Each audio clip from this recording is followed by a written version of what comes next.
Hello दोस्तों, आप सभी का स्वागत है आपके अपने YouTube channel education wire LMP में। बहुत बड़ी खबर निकल के आ रही है। पीएट एग्ज़ाम की जो आंसर की है, ऑफिशियल आंसर की जारी कर दी गई है यूपी ट्रिपल एससी के द्वारा। तो आप सभी लोग अपने आंसर मैच करिए। तो स्टार्ट करते हैं। ये आपका 15 तारीख 2022 वाला पेपर है, 15 अक्टूबर को, जो फर्स्ट शिफ्ट में हुआ था प्रथम पाली में। तो उसके आंसर मैच करते हैं। पहला प्रश्न इसमें दिया है, तांबे का पहली बार प्रयोग किया गया। तो ताम्र पाषाण युग में प्रयोग किया गया, इसका सही आंसर है। अगला है, किस स्थान पर प्रथम बौद्ध संगीत हुई? राजगीर में हुई, इसका आंसर सही है। निम्नलिखित में कौन सा वह व्यक्ति है जो देवानाम्प्री से प्रसिद्ध था? सम्राट अशोक, इसका आंसर सही है। संगमरमर पर पिएत्रा ड्यूरा या रंगीन पत्थर पर जड़ाई का जो काम है, उस किसके शासनकाल में लोकप्रिय हुआ? शाहजहाँ के। ईस्ट इंडिया कंपनी की स्थापना किसके शासनकाल में हुई? तो मुगल सम्राट, इसका आंसर सही हो जाएगा। भूदान आंदोलन किसके द्वारा चलाया गया? विनोबा भावे के द्वारा चलाया गया।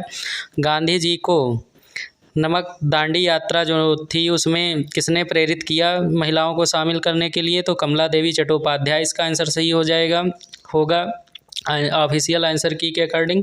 अगला देखते हैं, राष्ट्रवाद की पहली स्पष्ट अभिव्यक्ति निम्नलिखित में से किस क्रांति से आई? तो इसका आपका ऑप्शन फ्रांसीसी क्रांति है। अगला देखते हैं, सरकार ने निम्नलिखित में से किस अधिनियम के कारण मुंबई में सिंध प्रांत का निर्माण किया? तो भारत सरकार अधिनियम 1935 के द्वारा।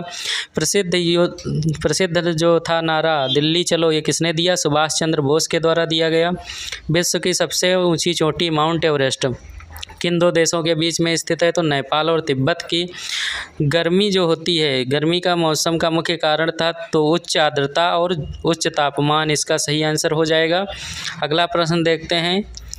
इसमें जो है आपका ग्रीनविच माध्य जो है वो कितने भारतीय मानक समय ग्रीनविच माध्य से आगे है कितने घंटे? तो 5.5 घंटे आगे है। इसका आंसर ये सही माना गया है। अगला देखते हैं, जनसंख्या वितरण को प्रभावित करने के लिए आर्थिक कारण कौन सा नहीं था? इसका पानी की उपलब्धता माना गया है। बिहार का शौक किसको माना गया? कोसी नदी को माना है इन्होंने। अगला देखते हैं, पंचवर्षीय योजनाओं को अंतिम स्वीकृति जो है किसके द्वारा मिलती है? तो ये राष्ट्रीय विकास परिषद के द्वारा मिलती है। अर्थव्यवस्था के प्राथमिक चरणों में अधिकांश गतिविधियां किस क्षेत्र से संबंधित हैं? तो प्राथमिक क्षेत्र से संबंधित हैं, ये इसको माना गया है। अगला देखते हैं, हरित क्रांति की रणनीति का हिस्सा था, तो उसमें जो ऑप्शन ये सभी वाला सही होता है। वाणिज्यिक बैंक कौन सी नहीं है? सिडबी सही होता है यहाँ पे आंसर की के अकॉर्डिंग। अगला देखते हैं, सार्वजनिक क्षेत्र का उपक्रम संसद के तहत एक विशेष कानून पारित करके स्थापित किया गया है, वैधानिक निगम, इसका सही होता है। और इसमें पूछा गया था कौन सा संघ कार्यकारिणी में शामिल नहीं है? तो राज्यों के मुख्यमंत्री, इसका सही आंसर माना गया है। मौलिक अधिकार लागू करने की शक्ति किसके पास होती है? तो ये आपका सर्वोच्च न्यायालय और उच्च न्यायालय के पास होती है, यह आंसर सही माना है। अगला देखते हैं, भारतीय राष्ट्रीय मानवाधिकार आयोग किस मंत्रालय के अधीन है? तो ये आपका गृह मंत्रालय के अधीन है। अगला देखते हैं, केंद्र शासित प्रदेश में उच्च न्यायालय स्थापित करने का अधिकार किसके पास है? तो संसद के पास है, इसको माना गया है आंसर की में। अगला देखते हैं, सर्वोच्च न्यायालय की स्थापना किस अनुच्छेद के तहत है? तो इसका गठन 124 अनुच्छेद के तहत की गई है। अगला देखते हैं, ग्लोबल वार्मिंग के लिए जिम्मेदार कौन है? तो ग्रीन हाउस गैस है। अगला देखते हैं, ये मैंने जितने भी क्वेश्चन कराए थे आपको आंसर की में, सारे क्वेश्चन ऑफिशियल आंसर की में सटीक मिल रहे हैं। सभी लोग जो मेरे एजुकेशन वायर एलएमपी चैनल पे पड़ी हुई थी, जो हम लोगों ने एक्सेप्टेड जो आंसर की जो है दी थी, तो सेम आंसर उसी से मैच कर रहे हैं सारे। तारों का रंग किस पर निर्भर करता है? तो उसके तापमान पे निर्भर करता है। कौन सी ग्लोबल वार्मिंग के लिए जिम्मेदार है? ग्रीन हाउस गैस है। निमोनिया किसको प्रभावित करती है? फेफड़ों को। वनस्पति रेशा नहीं है, ये कौन सा माना गया है? नायलॉन माना गया है। कोशिका भित्त निम्न में किसकी बनी होती है? तो ये सेलुलोज की बनी होती है। ये आपका मैथ का कैलकुलेशन वाला क्वेश्चन था, इसका आंसर 30 आया था।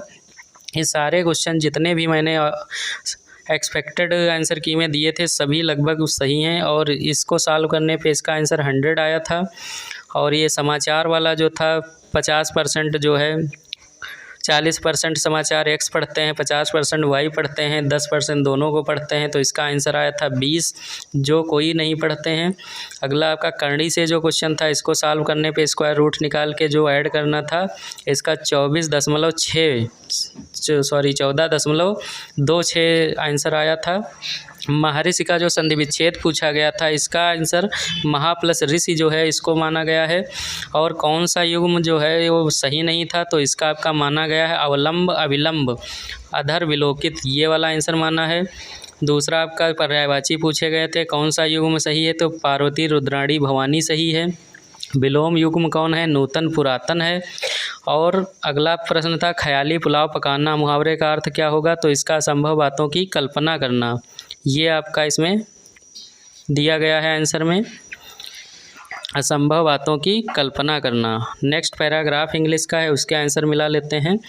तो इसमें पहला क्वेश्चन दिया था was Carlin brother an author type, तो इसका नो आंसर था। अगला था स्क्वाड कलेक्टेड, तो किसके लिए स्क्वाड कलेक्ट किए थे, फॉर बैटिंग के लिए। पार्शियल का जो है आपका सिनोनिम्स बताना था, तो इनकम्प्लीट था। और डिसअपॉइंटेड का एंटोनिम्स बताना था, तो ये सेटिस्फाई था। और इसमें वन वर्ड सब्स्टिट्यूशन जो आपका दिया गया था, practice of writing editing and compiling dictionary, तो इसका लेक्सिकोग्राफी वाला सही था। तो इस सारे आंसर जो मैंने इंग्लिश के पैराग्राफ के कराए थे, सभी आंसर सेम मैच कर रहे हैं ऑफिशियल आंसर की से पांचों। अगला देखते हैं, ये एक रिलेशनशिप निकालना था कि वह मेरी पत्नी के दादा की इकलौती संतान की बेटी है, इसका रिलेशनशिप पत्नी निकल के आया था। इसमें ऑड पूछा गया, कौन असंगत है, तो इसका आंसर 100 सही निकल के आया था। ये कैलेंडर का जो क्वेश्चन पूछा गया था, कैलेंडर का क्वेश्चन जो निकालना था, इसमें शुक्रवार निकल के आया था। अगला देखते हैं, और इसी को माना भी गया है ऑफिशियल आंसर की में। इसमें आपका कोडिंग डिकोडिंग से रिलेटेड था, तो इसमें आपका देख लेते हैं। ये एक क्वेश्चन था आपका रीजनिंग का, इसमें कथन निष्कर्ष वाला था। तो इसमें जो है नन ऑफ दीज, ये जो है इसमें माना गया था। अगला देखते हैं, नॉर्मल, इसको जो है कोडिंग करना था, तो गेदर का निकल के आया था TBGRFH, इसको माना है।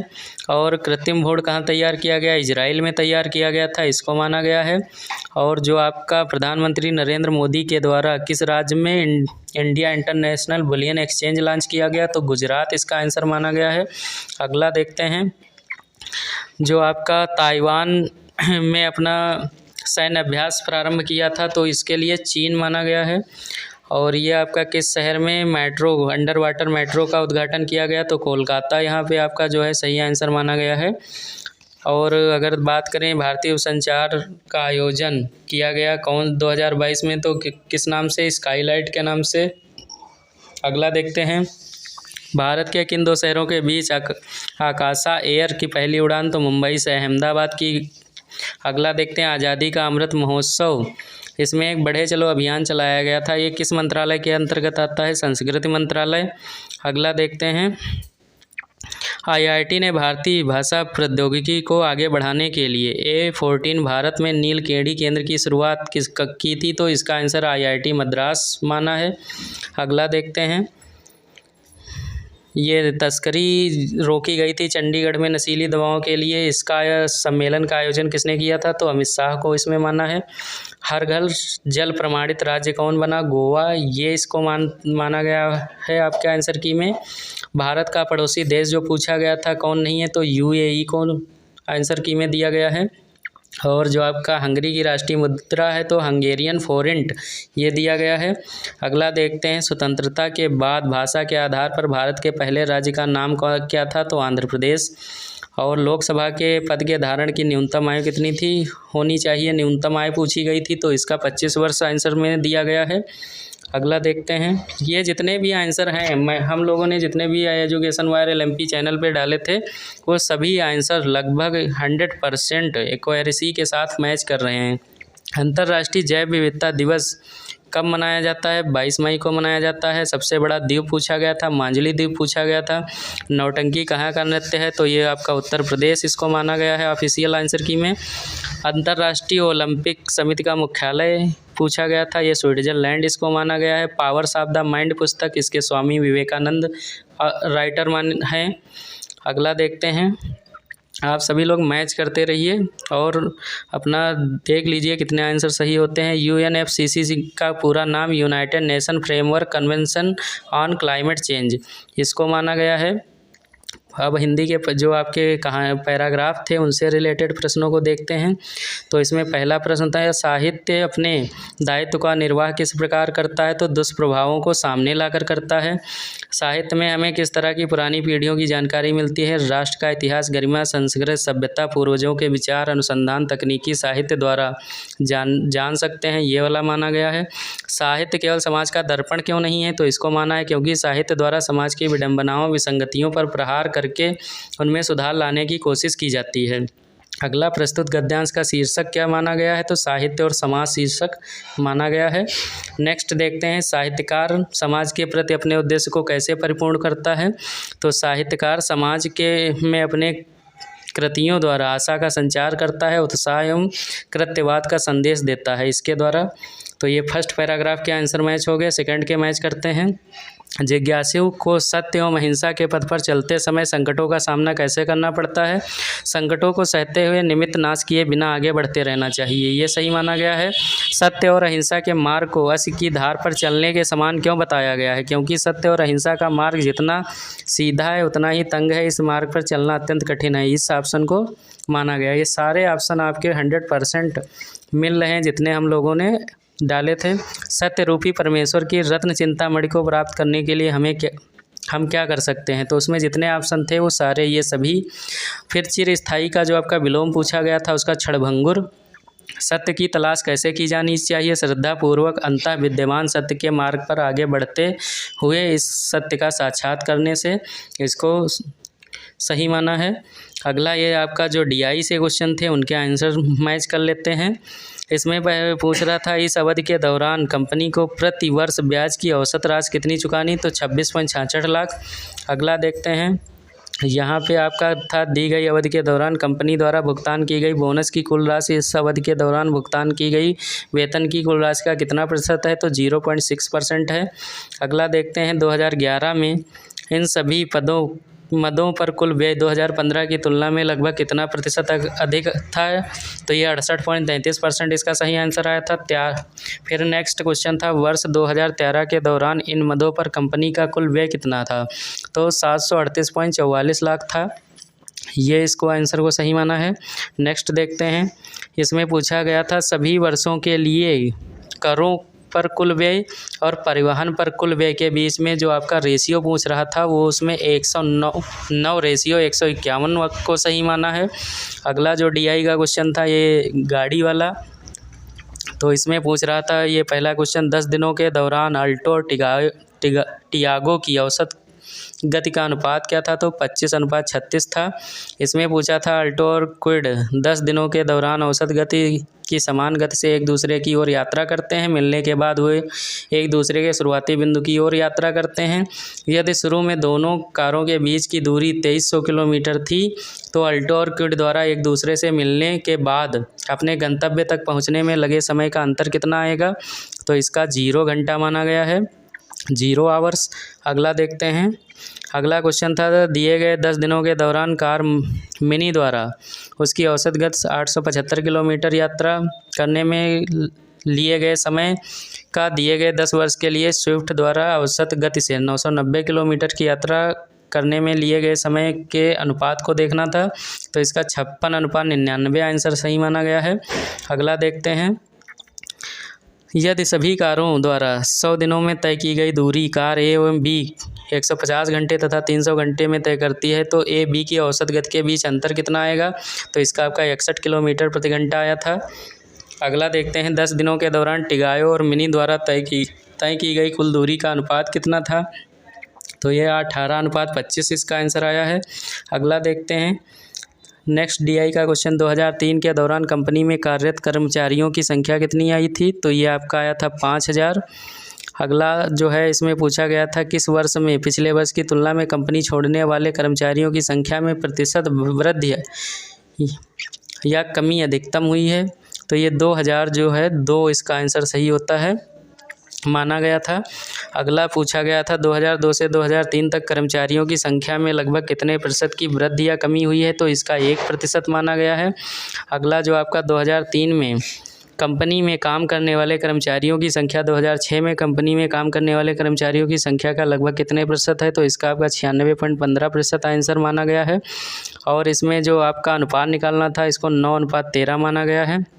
अंतिम या लास्ट DI का क्वेश्चन था 2013 से 14 के बीच खिलौने के उत्पादन में लगभग कितने प्रतिशत की गिरावट हुई है, तो इसका आपका आंसर जो माना गया है वो 20% माना गया है।